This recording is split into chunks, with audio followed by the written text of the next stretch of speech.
Germanton Hospital pioneers in world-class orthopedic cardiology and multi-specialty care. Top 3 in Hyderabad, top 10 in South India. Attapur, Hyderabad. Israel, America, Iran చేస్తున్నటువంటి యుద్ధం ఇప్పటికే 20 రోజులు దాటిపోయింది. చాలా రకాలుగా అనేక దేశాల మీద ప్రభావం చూపిస్తోంది ఈ యుద్ధం. మన దేశంలో అయితే గ్యాస్ కొరత ఆల్రెడీ మొదలైపోయింది, చూసాం. త్వరలోనే ఏ అయితే డీజిల్ పెట్రోల్ ఉంటుందో అది కూడా ఇబ్బంది పడతామని చెప్తా ఉన్నారు. అలాగే ఈ ఎఫెక్ట్ అనేక రకాలైనటువంటి కమోడిటీస్ మీద కూడా పడింది. ఇంకా రాబోయే రోజుల్లో ఇలాగే కంటిన్యూ అయితే గనక ఒకవేళ యుద్ధం ఏంటి పరిస్థితి, ఎవరు ఎక్కువ ఇబ్బంది పడతారు, అలాగే ఇప్పుడు వరకు ఈ దేశాలు యుద్ధం చేసి సాధించింది ఏంటి, అసలు సాధించబోయేది ఏంటి పోని, ఇలా రకరకాల ఇష్యూస్ మీద మనతో డిస్కస్ చేయడానికి ప్రముఖ అనలిస్ట్ ప్రశాంత్ గారు లైవ్ కాల్ అందుబాటులో ఉన్నారు. ఒక్కసారి ఆయనతో మాట్లాడదాం. నమస్తే అండి ప్రశాంత్ గారు. నమస్తే నిర్మల్ గారు.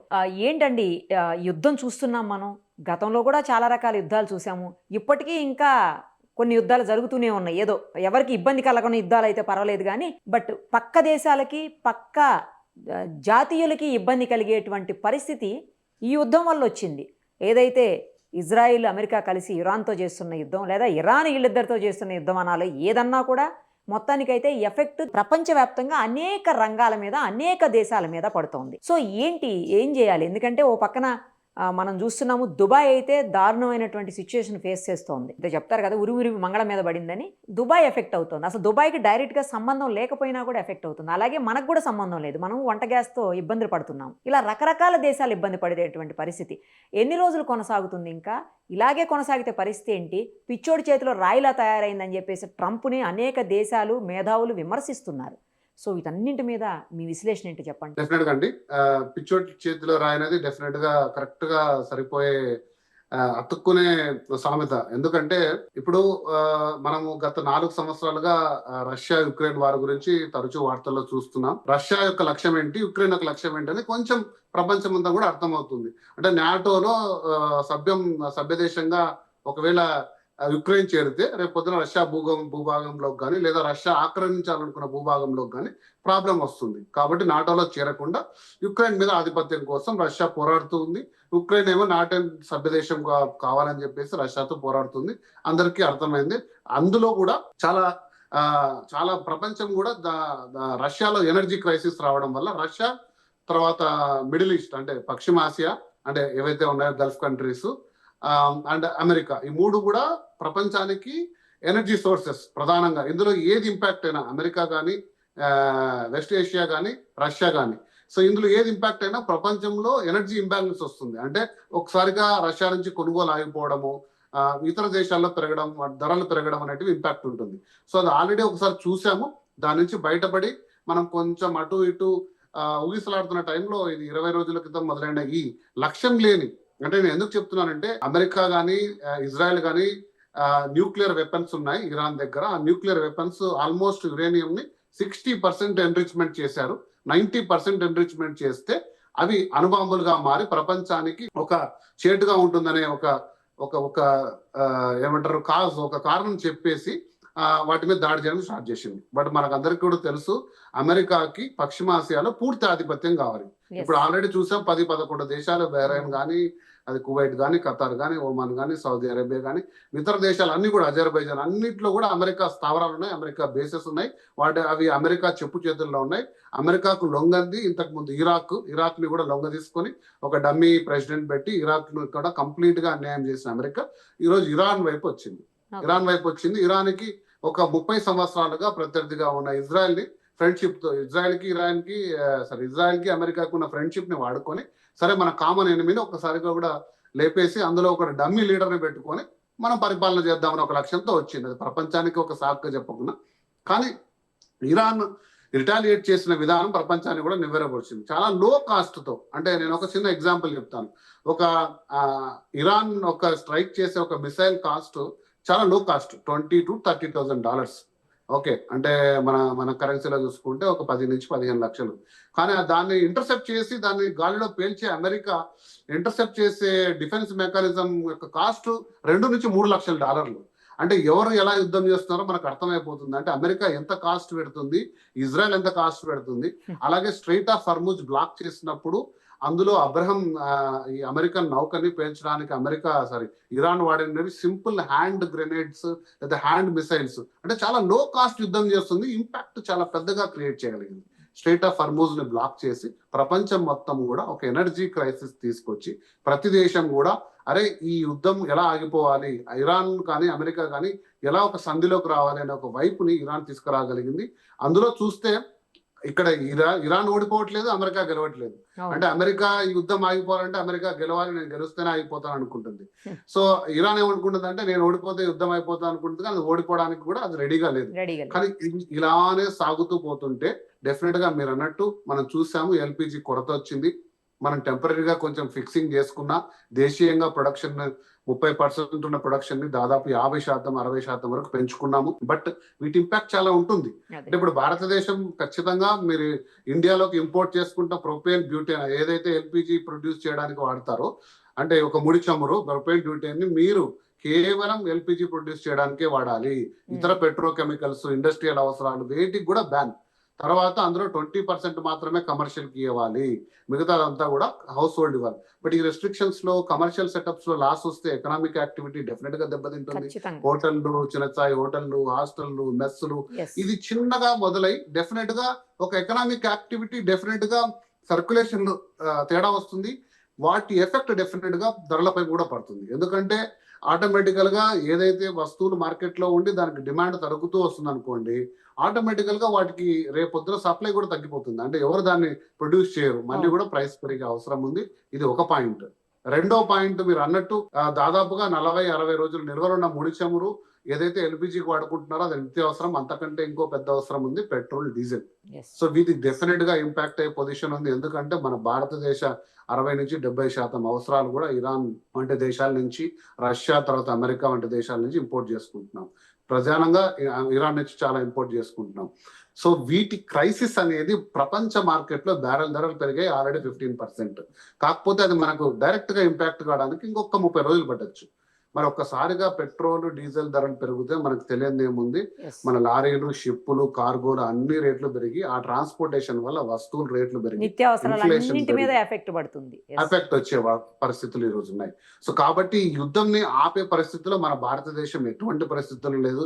ఎన్ని ఫేక్ న్యూస్లు చూసినా, ఎంతమంది చేసినా, మన భారతదేశం నెహ్రూ గారి సిద్ధాంతం టైం నుంచి నాన్ అలైన్ మూమెంట్ అంటారు చూసారా, మనం ఎటువంటి సంబంధం లేకుండా మనం ఒక పీస్ మెయింటైన్ చేస్తూ ఎవరితోటికి సపోర్ట్ చేయక, ఎవరిని వ్యతిరేకించగా మన స్టాండ్స్ లో మనం ఉంటూ డిప్లొమసీలోనే మెయింటైన్ చేస్తాం. అందులో ఎటువంటి మార్పు లేదు, మార్పు రాబోదు కూడా. సో అటువంటి మనం సంబంధం లేని యుద్ధంతో మనం కేవలం ప్రేక్షక పాత్ర వహిస్తూ ట్రంప్ ఏం చేస్తాడో, లేదా ఖమేనీ కొడుకు ఉన్నాడో కోమాలో, లేదా రష్యాలో ఉన్నాడా, చనిపోయాడా, సెక్రటరీ లారీని చంపారు. ఎందుకంటే ఇరాన్ లో సుప్రీం లీడర్ తర్వాత హైయెస్ట్ ఆ సెక్రటరీ, డిఫెన్స్ సెక్రటరీ, ఇద్దరిని కూడా అంతమందించారు. అంటే అమెరికా లక్ష్యాలు కేవలం ఈ వ్యక్తులను చంపి ఆ పరిపాలన సాధించుకోవాలనుకుంటే ఆ లక్ష్యం నెరవేరలేదు. ఎందుకంటే పరిపాలనలో వాళ్ళ లీడర్ని వాళ్ళు తెచ్చుకోలేకపోతున్నారు. ఈ రోజు కూడా ట్రేస్ అవుట్ చేయలేకున్నారు. స్ట్రెయిట్ ఆఫ్ హర్మూజ్ ని సపోర్ట్ అడిగారు ప్రపంచ దేశాల్లో ఉన్న అన్ని దేశాలు కూడా. మీరు ఆల్రెడీ మీ సొంతానికి, మీ ఇష్టానికి చేసుకున్న యుద్ధానికి మేమొచ్చి చేసేది ఉంది. సో అదే మన జర్మన్ ఛాన్సలర్ ఒక వెరీ ఇంపార్టెంట్ పాయింట్ చెప్పారు. మీరు టైటానిక్ షిప్ టికెట్ కొనుక్కొని ఆల్రెడీ మునిగిపోతున్న నౌకకి మమ్మల్ని కూడా దాంట్లో ఎక్కమంటే ఎలా? అంటే యుద్ధంలో మీరు షిప్పులు పంపినప్పుడు చాలా మంచి విశ్లేషణ చేశాడు. అంటే మీరు సొంతంగా మునిగిపోతున్న నౌకలో ప్రయాణిస్తూ అందరు రండి, ఎక్కండి అంటే మేమెందుకు సిద్ధంగా ఉంటాం? ఆల్రెడీ యూరోప్ తో సంబంధాలు బాగా దెబ్బతిన్నాయి. గ్రీన్లాండ్ సంశయం వచ్చినప్పుడు నాటోలో అసలు అమెరికా అందరి దేశాల మీద ప్రశ్న వేసింది, అసలు మీరెవరు, డబ్బంతా నేనే ఇచ్చేది అనే రీతిలో మాట్లాడడం వల్ల యూరోప్ కూడా ఒక పరాభావంతో ఉంది. అటువంటి సందర్భంలో ప్రపంచ దేశాల మద్దతు కోల్పోయి అసలు ఏమి చేస్తున్నాము? ప్రపంచ దేశాలు వదిలిపెట్టండి, దాదాపుగా ఈ నవంబర్ లో మనకు మిడ్ టర్మ్ ఎలక్షన్స్ వస్తాయి అమెరికాలో. ప్రెసిడెంట్ మార్పు కాదు కానీ లోకల్ గా కాంగ్రెస్ కి సంబంధించిన సభ్యుల ఎలక్షన్స్ జరుగుతాయి. అందులోనే పెద్ద రెఫరెండం. నాకు తెలిసి అమెరికాలో ఇరాక్ వార్ జరిగినప్పుడు కూడా అమెరికా కాంగ్రెస్ లో మద్దతు తీసుకొని దేశంలో రెఫరెండం తీసుకొని 80% ఆమోదంతో చేసిన యుద్ధం అండి. ఈ రోజు ఒక 30% ఆమోదం లేకుండా యుద్ధం చేస్తున్నారు. కాబట్టి ఇవన్నీ అంశాలు పరిశీలిస్తే మనము అమెరికా గెలవలేదు, ఇరాక్ ఓడిపోలేదు, కానీ సఫర్ మాత్రం పెరుగుతూ పోతుంది. అది ఇరాన్ కూడా చాలా తెలివిగా చేస్తుంది అనుకోవట్లేదు. కాకపోతే ఇరాన్ నాకు గాయాలు అవుతున్నాయి, నా చుట్టూ ఉన్న దేశాలన్నిటికి కూడా దాని గాయాలని ఆపాదిస్తుంది. అంటే మీరు అన్నట్టు దుబాయ్కి ఈజీగా స్ట్రైక్ చేసుకోవచ్చు, ఎందుకంటే సౌదీ అరేబియా తప్ప అంత స్ట్రెంగ్త్ ఉన్న దేశం లేదండి. ఇరాక్ కి చాలా బలమైన మిలిటరీ ఫోర్సెస్, ఫండింగ్, ఆ బ్యాకప్ ఉంది. అంత మొత్తంలో ఉండేది ఒక సౌదీ అరేబియాకి. అదే దుబాయ్ లాంటి దేశాలు ఇంత పెద్ద యుద్ధాలు ఫైట్ చేసేకి అసలు ఎటువంటి లక్ష్యాలు లేవు. కాకపోతే ప్రపంచం తమ వైపు చూడాలి, ఇరాన్ యొక్క బలం ఉండాలి, అమెరికా నివ్వెరపోయేలాంటి, ఇజ్రాయల్ నివ్వెరపోయేలాంటి పని చేయాలి అంటే వీళ్ళు ఇటువంటి చిన్న చిన్న దేశాలను ఎన్నుకొని వాటి మీద మిలిటరీ బేసెస్ మీద, ప్రధానంగా అమెరికన్ బేసెస్, అమెరికన్ స్థావరాల మీద దాడి చేస్తున్నారు. అంటే ప్రజలకు ఏది ఇబ్బంది లేకుండా హోటల్స్, హాస్పిటల్స్, స్కూల్స్, సాధారణ భవనాలు కాకుండా చేస్తున్నారు. కానీ వీటన్నిటి మీద ఇరాన్ డెఫినెట్ గా నేను యుద్ధంలో ఉన్నాను, నేను ఇంకా బలంగా ఉన్నానంటూ సాగుతూ పోతుంది. బట్ ఇది ఎన్ని రోజులు జరుగుతుంది అంటే ఎవరు కూడా చెప్పే పరిస్థితి లేదు, ఎందుకంటే ఇది లక్ష్యం లేని యుద్ధం. ఇరాన్ లో ఒక కొత్త లీడర్ ని తీసుకురావడం ఆఫ్ఘన్ లో తాలిబాన్లను మార్చినంత ఈజీ కాదు, ఇరాక్ లో మార్చినంత ఈజీ కాదు, వెనిజులాలో కిడ్నాప్ చేసుకున్నంత ఈజీ కాదు. ఇరాక్ ఇరాన్ చాలా బలంగా దీన్ని తీసుకొని పోతుంది, ప్రపంచ దేశాల ముద్ద పెట్టి స్ట్రైట్ ఆఫ్ హార్మోజ్ బ్లాక్ చేసి. కాబట్టి ఇది ట్రంప్ కు డెఫినెట్ గా కూడా ఒక పెద్ద ఛాలెంజే. చూడాలి ఇది ఏ రకంగా ముందుకు తీసుకెళ్తారో అనేది కూడా మనం నిశ్చితంగా పరిశీలించాలి. అలాగే సేమ్ టైము ఎన్ని దేశాల మీద ఎఫెక్ట్ పడుతుంది అనే విషయం వచ్చినప్పుడు ఆటోమేటిక్గా యుఎన్ అన్న కల్పించుకోవాల్సిన పరిస్థితి ఉంటుంది కదండి. యునైటెడ్ నేషన్స్ కూడా ఎందుకు కల్పించుకోవట్లేదు? ఈ రోజు యుఎన్ చెప్తే యుద్ధాలు స్టాప్ కావడం లాంటి పరిస్థితులు లేదండి.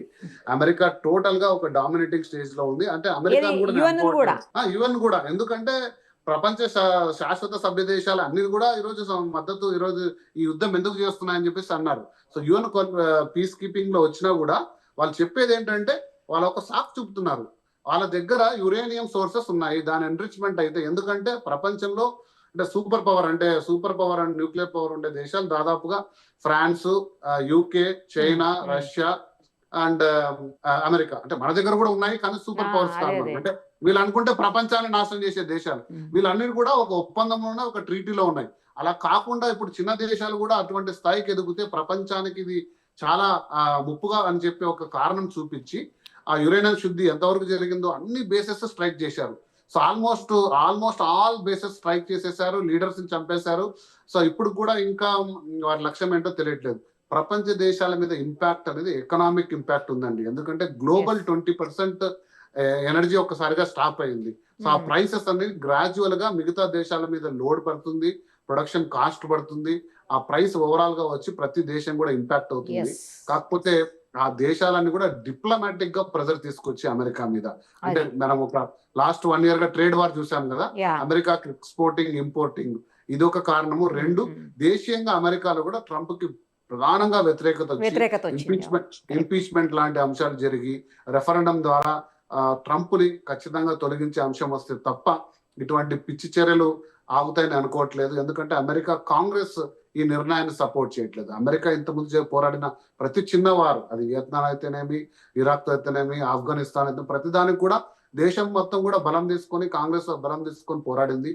ఇది ట్రంప్ స్వచ్ఛందంగా తన కుటుంబ నిర్ణయం లాగా, సొంత నిర్ణయం లాగా ఒక ఈగోకి వెళ్ళి ఒక దేశాధినేతని అంతమొందించాలి, దేశం మొత్తం గుప్పెట్లో ఉండాలని చేస్తున్న ఈ పోరాటము డెఫినెట్ గా ప్రపంచంలో మిగతా దేశాలన్నీ కూడా చూస్తున్నాయి. కాకపోతే ఇది మిలిటరీ చర్యలకు ఎవరు కూడా సపోర్ట్ చేయట్లేదు. మిలిటరీతో పాటు ఇరాన్ కి సపోర్ట్ ఇచ్చే దేశం ఏది రావట్లేదు. ఒకవేళ అలాంటి పరిస్థితి వస్తే అది చైనా గానీ, రష్యా గానీ, మనకందరికి తెలిసిందే అది డెఫినెట్ గా 3వ ప్రపంచ యుద్ధంగా మారుతుంది. అంత పరిస్థితులు ఎవరు కోరుకోవట్లేదు ఈరోజు.